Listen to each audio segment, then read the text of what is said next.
What is happening, y'all? Welcome back to my channel. So I've just seen the movie Bumblebee for the first time. I really enjoyed it. It wasn't perfect by all means, but let's just say the action, the plot, it was really convincing and it was really good, in my opinion.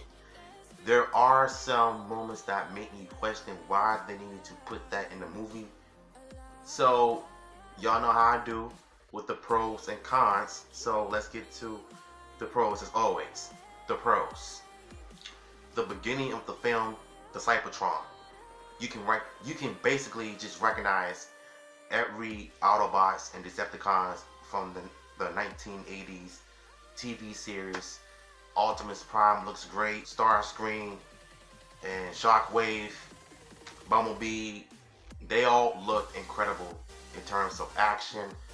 Optimus Prime does his iconic jump shoot scene taken right out of the 1987 movie.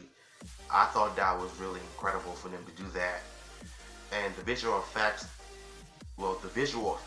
looks really, really good.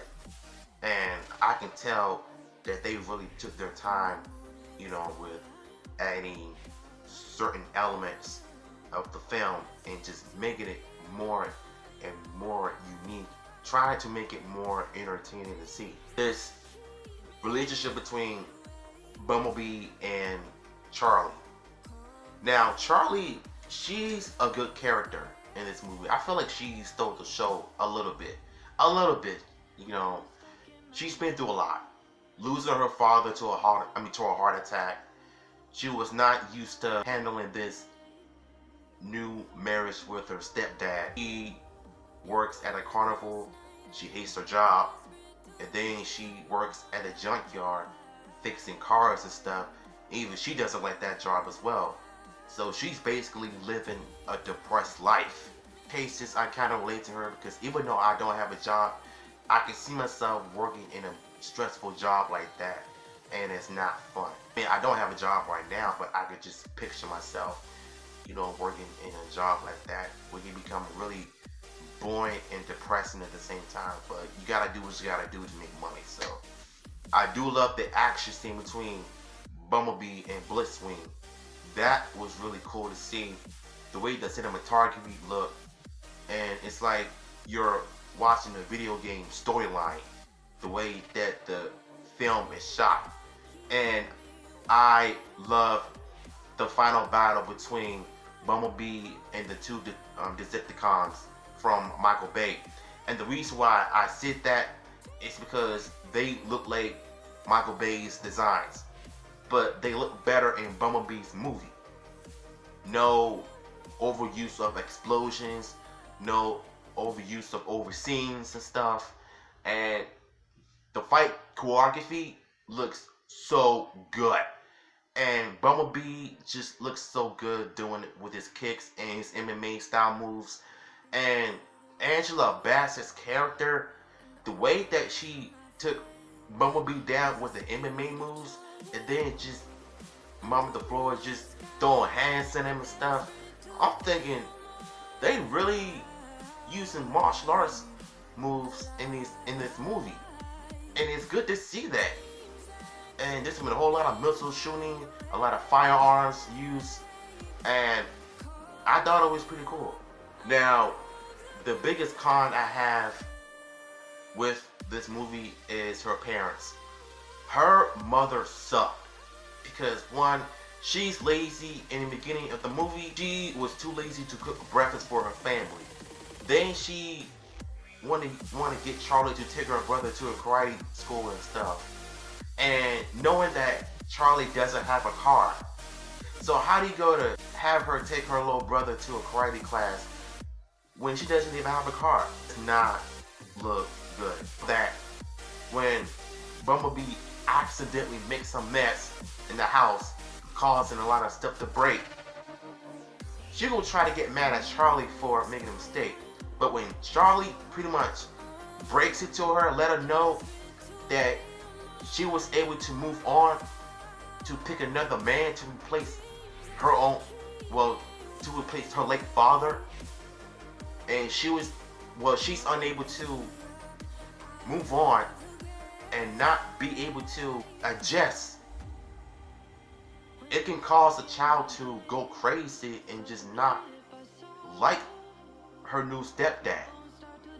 And I'm sitting there thinking to myself, it's so sad to see a person who's trying, who is struggling to move on, but when your mom chooses another guy to replace your father, it's really dumb. Without even, you know what? Here's the thing. I sometimes wonder, did her mom actually talk to Charlie about it? Because it's clear to me that she didn't. And then her mom is acting all concerned and stuff, you know, about her daughter being on drugs and stuff, about this new Bumblebee robot that was in her house that she's driving, about this war going on and everything.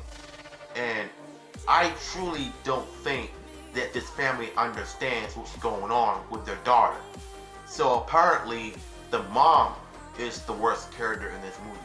I feel like she took the L because, number one, she should have talked to her daughter and tried to ask her what was going on, you know, with her mind and stuff. And maybe she would have come to a clear understanding of why you shouldn't rush into another relationship quick to replace your late husband when her dad died of a heart attack. I can see why she's going through what she's going through. And when Blisswing, you know, took and stabbed Bumblebee's throat to mess with his umbilical cord to stop him from talking and have him lose his memory trying to memorize who he is and who he was. And I thought that was dumb, to say the least. So, and then the bully, ugh. Every movie has to have a bully. Dumb. I didn't like it. So they ended up getting revenge by egging her house, messing up her car, and tossing toilet paper around the trees and stuff. I think that is the cons I have for this movie. But the end of the movie, Optimus Prime and Bumblebee have a nice moment. And Optimus Prime was congratulating Bumblebee for keeping this planet safe despite the outcomes and stuff. And right at the end of the movie, you know, Charlie ends up meeting back with the family. They got this whole yellow tape around the area, you know, all because they think that their daughter went missing. And I still don't like the mother of this movie, so I think she took the biggest L. I'm sorry. So, what is my overall review of this movie? Like I said, it's good. It's not perfect by all means, but my rating for this movie, I would give it a 4.2 out of 5 because of what happened to Bumblebee in the movie, Charlie's mother. So that's about it. So 4.2 out of 5 for me. So whatever movie y'all want me to review, let me know in the comments down below. Until then, this man's DE Georgia Productions, and I'm signing out.